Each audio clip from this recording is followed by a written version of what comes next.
basketball coaches and players who are looking to get maximum exposure worldwide for top job opportunities. Then check us out at internationalball.tv. Wherever you are from, tell your story to one of our hosts during one of our feature profile interviews. Your resume and profile will be available to more than 10,000 basketball professionals around the globe. We are internationalball.tv, and we want to give you your next professional opportunity. Hello, everybody. Welcome to International Ball TV Free Agent Show. Today, I have the great pleasure of having a esteemed guest, a lady basketball player, Roxy Barahman. Hello, Roxy. How are you? Hi, Tom. Nice to meet you. Good. Welcome to the show. Thanks for doing this with us, and love for you to tell us a little bit about your career. Why don't you take us back to, start of your journey, going back to high school? Yeah, started playing high school initially out here in California, Calabasas High School, and then actually transferred to private school, Oaks Christian. That's where I met one of my trainer that I trained with. And to this day, we've been training for 10 years now. He's awesome, and he kind of brought me to the next level, got me to learn all the moves I know today. And from there, I went on to play at Yale, which was an amazing experience. I was fortunate enough to get recruited by Allison Booth and her staff, and I had an awesome experience there playing there 4 years. Wow. So let's go a little bit step back before we get into your college career. You, 24 years old, you played a scoring point guard position, and you were actually of an Iranian heritage. Is that correct? Yes, I am Iranian American. My entire family is from Iran. Both parents born in Iran, and they after the 1979 Iranian Revolution, wanted to move to America and give my brother and I, at the time, more opportunities. And they definitely wanted to make it so that I, as a woman, could compete in top level and anything I wanted to do, whether it be sports. My mom threw me in every sport as a kid. She had baseball, basketball, soccer, even karate. So she gave me the opportunities that she didn't have when she was a kid growing up in Iran. So for that, I'm very blessed and very fortunate. Absolutely. I understand there's quite a bit happening in Iran with the obviously women's rights and woman life freedom hashtag movement. What are your views of what's happening in the country of your heritage? Yeah, it's really heartbreaking for someone who really wants to go back and explore her heritage there. It's heartbreaking to see what women are going through. And I continue to pray for all those protesters. Now there have been, 4 executions, which has been horrific. But the scene there is nothing new. It started with the Islamic regime in 1979 taking over. And women to this day are trying to escape to seek refuge in other countries. We have brilliant minds all over the world, brilliant doctors, lawyers, so much more than that they can't. They don't have the opportunities, and they don't have a government that supports them in Iran. So I hope and I pray for all the women that this movement ends the Islamic regime. It's amazing that you say that. Obviously, you as a role model, a success story. I mean, some would say that you're a national treasure because there are not that many Iranian heritage or Iranian players have accomplished what you have accomplished at college basketball and also professionally. What do you say to the young ladies that may be aspiring to follow in your footsteps? Yeah, definitely. It was hard work from the beginning, but at the end of the day, if you have the opportunities and the abilities and the right people surrounding you, the right support, the sky is the limit for women. the sky is really the limit. So I definitely, again, was blessed to be able to put in this opportunity to be playing sports at a young age. And I just fell in love with the game. So, yeah. You, of course, during your time at Yale, how's that? I mean, Yale being an Ivy League school, obviously an academic school that comes in with a certain level of workload academically and athletically. How was that whole experience for you, and how did you manage and handle all of that? Yeah, well, in everything, I try and push myself to succeed. Again, given the opportunity, I love to compete not only on the floor, but in the classroom as well. So from the beginning, I had a drive to try and be the best in the classroom, and Yale gave me that kind of challenge, both academically and basketball. Was top level talent in the Ivy League. It was a great 4 years there, playing there, but it wasn't easy, but it was something that as a team and the culture and the people at Yale, they were all helping you to try and succeed. I had great classmates, great teammates, more importantly, that helped me to succeed.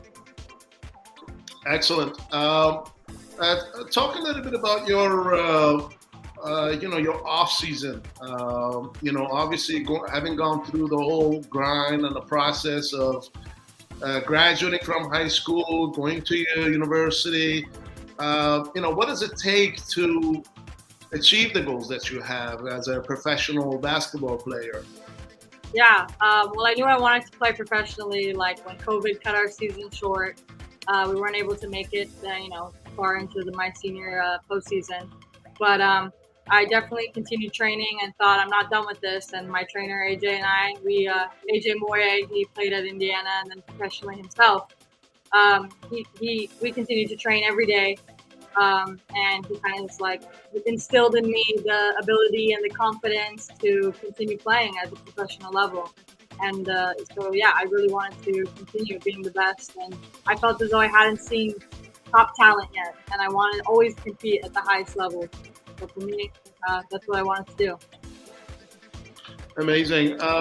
So can you talk a little bit about, your transition from Yale and how you went on to become a professional and moving forward? Yeah, so I ended up contacting an agent that my former assistant coach had also played with abroad. And he was able to get me the position in Greece for Esperides, which was an amazing experience, getting to play there in the top league in Greece. Living in Athens was an amazing experience. But that was the start to my professional career. Was kind of as COVID was kind of dying down a little bit more. So that's when I went to Greece. There were still some restrictions that year. In Greece, we had to stop the league for 2 weeks due to COVID restrictions. That's when Omicron was kind of spreading. But overall, the experience was fantastic. I felt as though I was able to be my best there for a team that was very well put together. Excellent. So talk about a little bit about your game. Man, I'm looking, you're getting buckets at will here. You're clearly a scoring point guard. You penetrate, you pull up, you shoot, you score, you get your teammates involved. And soon I'm going to talk about how you won a championship. But let's talk about Greece here and the type of work and the role that you were assigned.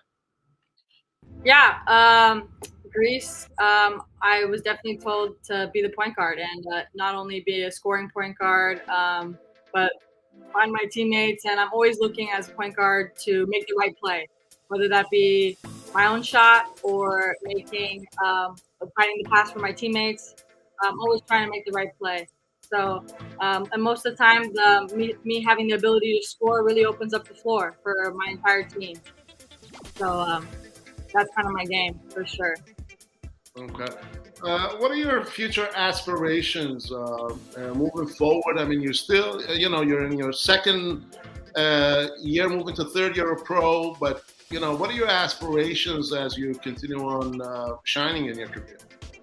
Well, I want to continue to win more championships. I have actually technically now 2 under my belt, one at Yale. I had a championship playing in the WBI tournament, and then one now professionally in Puerto Rico. So I want to continue to not only win championships, but also play at the highest level. I know I haven't reached the highest level yet. I want to continue to play Euro Cup or Euro League, and then one day, back in the States for the WNBA. That's amazing. So after your work with Esperides at the A1 League in Greece, you moved on to play for Moca of the Puerto Rican Women's League, professional women's league. Talk about that journey and how that came about.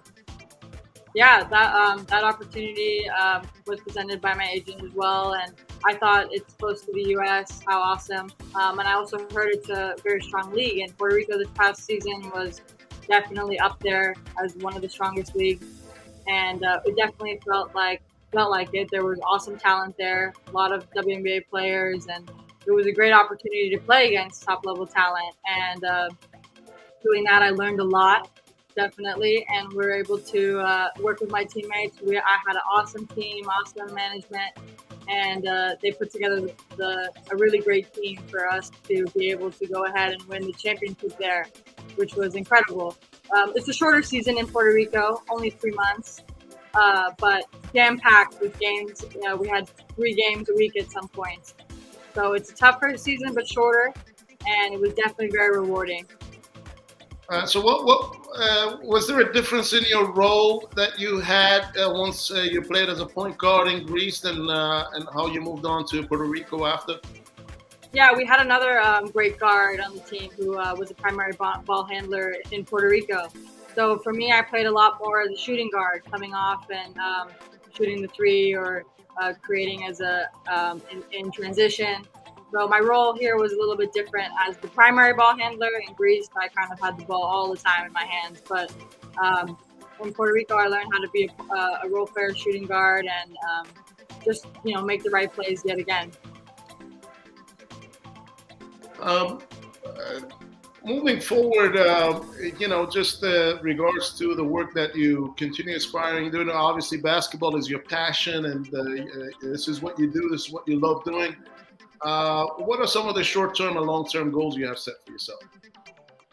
Well, short-term goals would be definitely to improve my all-around consistency in shooting. I've been working every day in the gym, getting up, hundreds of shots up. So continually working on that. And then long-term goals are to be able to play again in Euro Cup or Euro League or the WNBA. That's kind of what I'm aspiring to do, is play against top-level talent and be the best against top-level talent. Excellent, Roxy. Well, we certainly wish you good luck and continued success. I want to thank you again for your time here with us here at International Ball TV. Any final thoughts you'd like to share? Thank you so much, Tom. Definitely, this has been an amazing experience to be able to share my not only my basketball career, but my heritage as an Iranian American. And I hope that it inspires women, around the world that, hey, just because I'm Iranian doesn't mean I can't compete or play basketball at the highest level. So I'm continually praying for the women in Iran who are putting their lives on the line. And thank you so much, Tom. My pleasure. Thank you. We wish you well also. Thank you. Basketball coaches and players who are looking to get maximum exposure worldwide for top job opportunities can check us out at internationalball.tv. Wherever you are from, tell your story to one of our hosts during one of our feature profile interviews. Your resume and profile will be available to more than 10,000 basketball professionals around the globe.